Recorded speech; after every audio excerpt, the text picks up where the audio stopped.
There was a woman named Layla who had learned to carry loneliness like a second skin, so accustomed to its weight that she barely noticed it anymore.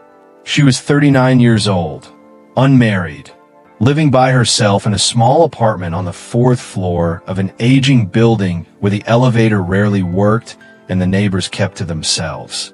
Each morning, Layla would wake to silence. Each evening, she would return to silence. And somewhere in between, she had convinced herself that this was simply how her life was meant to be.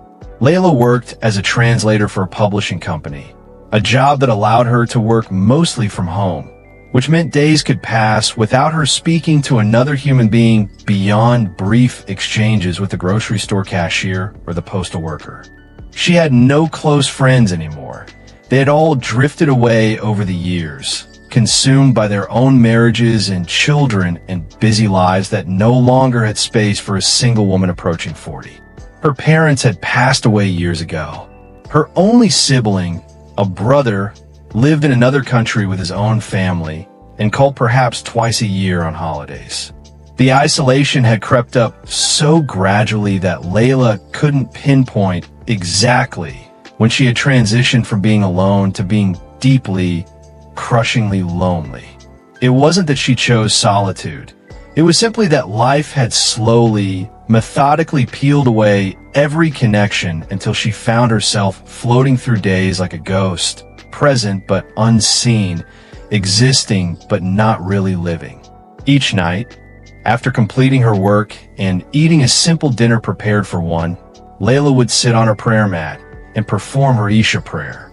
She prayed 5 times daily, finding in those moments of prostration the only true peace she ever felt. After the obligatory prayers, she would raise her hands in supplication, speaking to God with the honesty she showed no one else. God, she would whisper into the empty apartment, I am so alone. I know you see me, but sometimes I wonder if anyone else does. I wonder if I disappeared tomorrow, how long it would take for someone to notice. I don't ask you for much anymore. I've learned to accept that marriage and children may not be my destiny, but I'm so tired of this loneliness. Please, send me even one person who sees me, who notices I exist, who cares whether I'm okay. Just one person, God. That's all I'm asking. Layla had been praying this prayer every night for 3 years. 3 years of asking God to send someone, anyone, to break through the invisible wall that seemed to separate her from the rest of humanity. But nothing ever changed. Days continued to blend together in their sameness, and Layla had started to lose hope that her prayer would ever be answered. What Layla didn't know, what she couldn't see from her small apartment where she sat alone each night, was that something serious was indeed happening behind her back.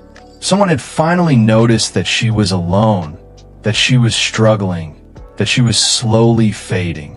But this noticing had come from a direction Layla never could have anticipated, and it was about to change everything in ways she couldn't imagine. The person who had noticed Layla was a woman named Miriam who lived 2 floors above her in the same building.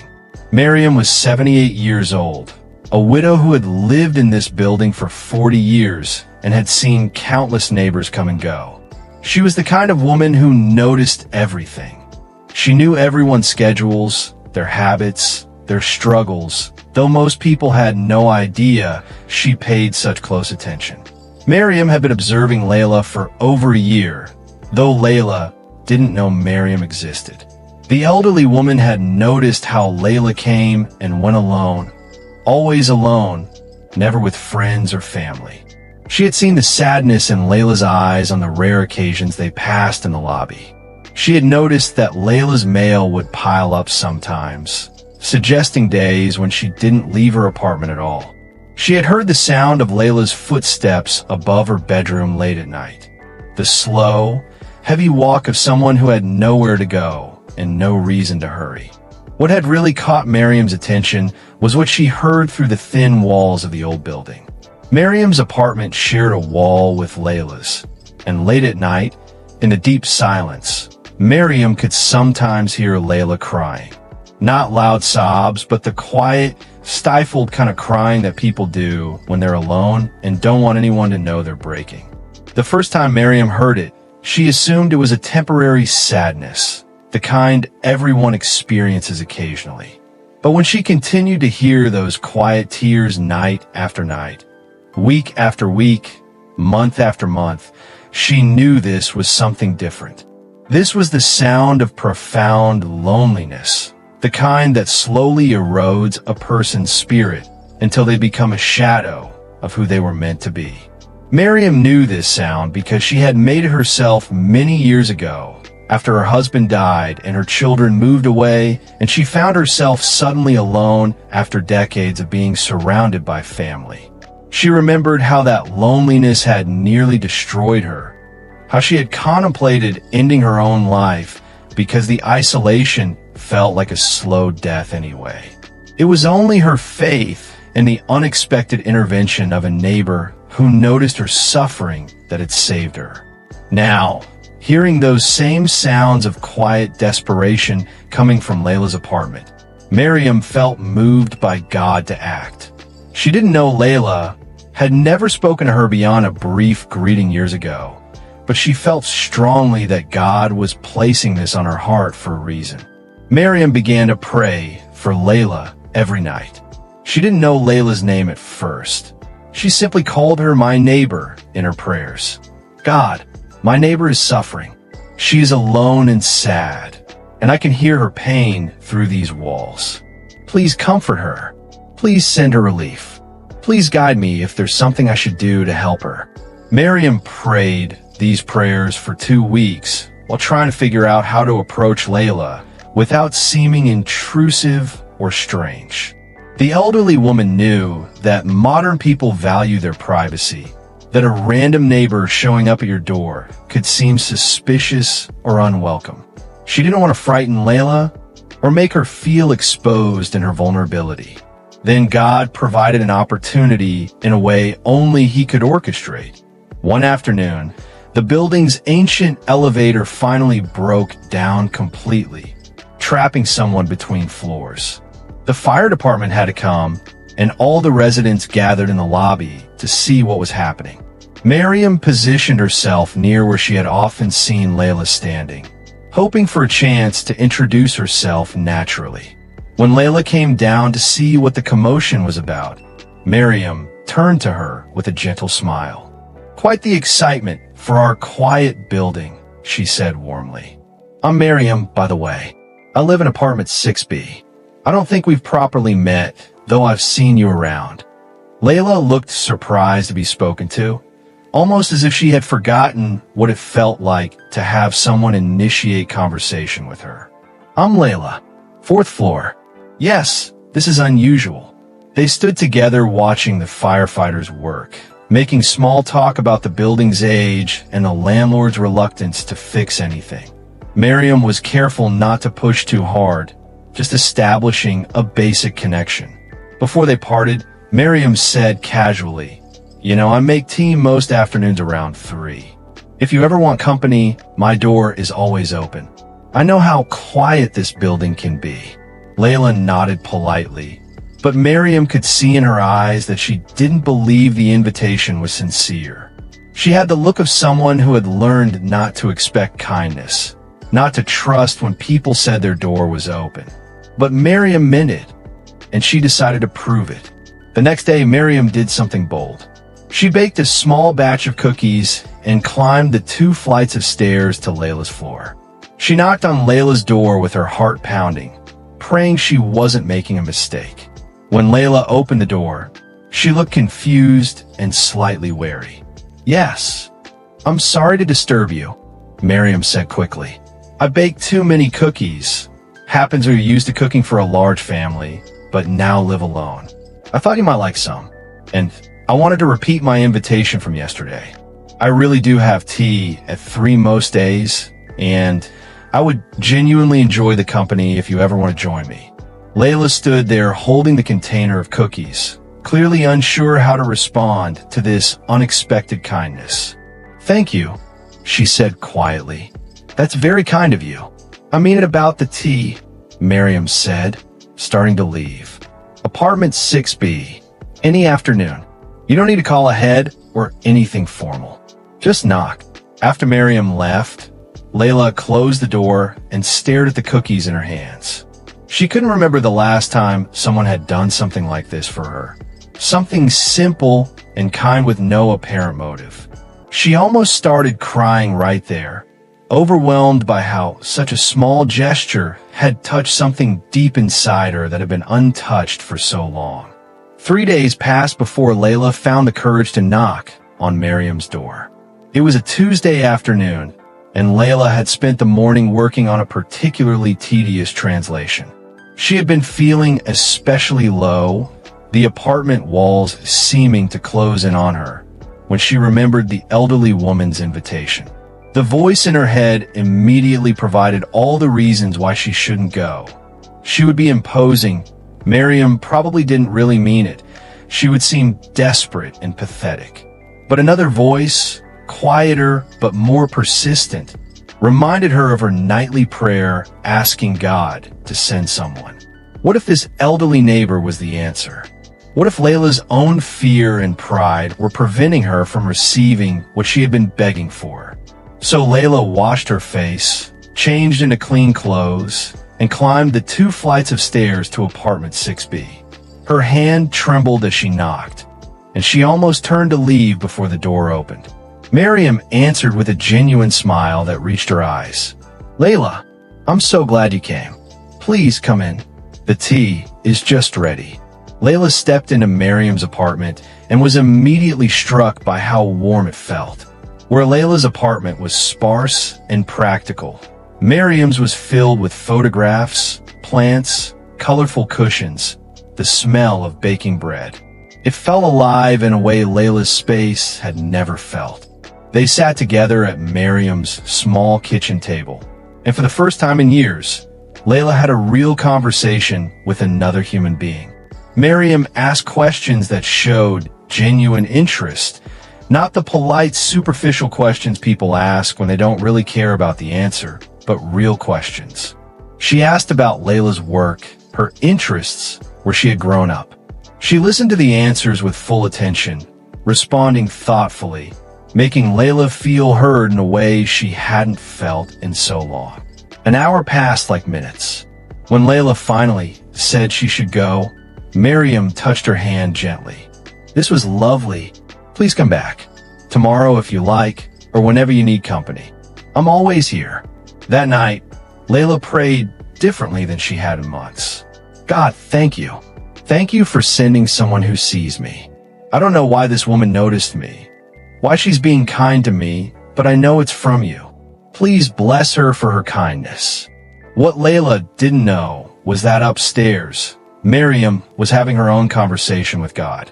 "Thank you for giving me the courage to reach out to her. I can see she's been suffering deeply. Please guide me in how to help her. Please use me as your instrument to bring her back to life." Over the following weeks, a pattern developed. Layla began visiting Miriam almost daily, usually in the afternoon for tea, sometimes just for a few minutes, sometimes for hours. They talked about everything and nothing. Miriam shared stories from her long life, wisdom earned through decades of experience. Layla slowly opened up about her loneliness, her sense of being forgotten by the world. One afternoon, about a month into their friendship, Miriam said something that would change Layla's perspective entirely. "You know, my dear, I need to tell you something. I've been praying for you for months, long before we actually met. I could hear you crying at night through our shared wall. I heard your pain, and it broke my heart because I remembered being in that same place of loneliness many years ago. I prayed and prayed that God would show me how to help you. The day of the elevator incident felt like God's answer, giving me a natural way to introduce myself." Layla stared at Miriam in shock. "You could hear me crying? I thought I was being quiet. I thought no one knew. The walls in this old building are thin, Habibti, and I know the sound of loneliness. I made those same sounds myself. Tears began streaming down Layla's face. I thought I was invisible. I thought no one noticed I existed. I've been praying for 3 years, asking God to send me just one person who would see me, who would care. And all this time, you were there, noticing, praying for me, caring about me without me even knowing. Miriam came around the table and embraced Layla as she cried. Not the quiet, stifled tears of lonely nights, but deep, healing sobs that released years of pent-up pain. You are not invisible, Miriam said firmly. God sees you always, and he moved my heart to see you too. You've been praying for someone, and I've been praying to be that someone. God answered both our prayers. From that day forward, Layla's life began to transform. Having one person who cared created a ripple effect. Miriam introduced Layla to other women from her community, widows and divorced women who gathered weekly for Islamic study circles. Layla found herself part of a group, no longer spending every evening alone. Miriam helped Layla recognize that her isolation had been partially her own creation. Walls she had built to protect herself from further hurt had become a prison, keeping out all connection. With Miriam's gentle encouragement, Layla began reaching out to old friends she had lost touch with. Some connections were rekindled, some weren't, but Layla learned that reaching out was better than assuming no one cared. Most importantly, Layla's faith deepened. She realized that God had been answering her prayers all along, arranging circumstances, moving pieces into place. Miriam had been noticing her, praying for her, preparing to reach out for months before they actually spoke. God had been working behind Layla's back, orchestrating help she couldn't see, preparing rescue she didn't know was coming. 2 years later, Layla stood before a group of women at Miriam's weekly gathering and shared her story. She told them about the years of loneliness, about feeling invisible, about how she had been on the edge of giving up hope. And then she told them about how God had sent Miriam, about how one person's decision to notice and care had saved her life in ways she could never fully express. Something serious was happening behind my back, Layla said, her voice strong now where it had once been weak. Someone was finally noticing that I was alone, that I was struggling, that I was fading, that someone was Sister Miriam, who heard my pain through a thin wall and decided to do something about it. But behind even that was God, who was orchestrating everything, answering prayers I thought were going unheard. She looked at Miriam with tears in her eyes. I spent 3 years praying for one person to see me. God sent me that person and so much more. He sent me a community, a purpose, renewed faith. All because one woman was paying attention, was listening not just with her ears, but with her heart, and was willing to act on what God was placing on her heart. Miriam wiped her own tears. And I want everyone here to understand something. There are people around you right now who are suffering in silence, who are lonely, who feel invisible. God may be calling you to notice them, to reach out, to be the answer to someone's desperate prayer. Don't ignore that calling. Don't assume someone else will do it. Be the person who notices what's happening behind people's backs. Not their secrets or scandals, but their struggles, their pain, their loneliness. This is the message that transforms lives. Something serious is happening behind your back right now. Someone is finally noticing that you are struggling, that you are alone, that you need help. Maybe it's a neighbor who can hear your quiet tears. Maybe it's an acquaintance who sees the sadness in your eyes. Maybe it's someone praying for you without you even knowing. God is working in ways you cannot see, preparing help from directions you don't expect. And equally important, you might be the person who needs to notice what's happening behind someone else's back. That quiet neighbor, that coworker who always eats lunch alone, that person who seems fine but whose smile doesn't reach their eyes. God might be calling you to see them, to reach out, to be the answer to their prayers. The serious thing happening behind your back is that God sees your loneliness and He's moving hearts to care. Don't give up hope. The rescue is closer than you think. And if you're being called to rescue someone else, don't ignore that calling. Be the Miriam in someone's story. Notice the pain people try to hide. Hear the cries people think no one hears. And act with the courage that comes from knowing God has chosen you to be someone's answered prayer.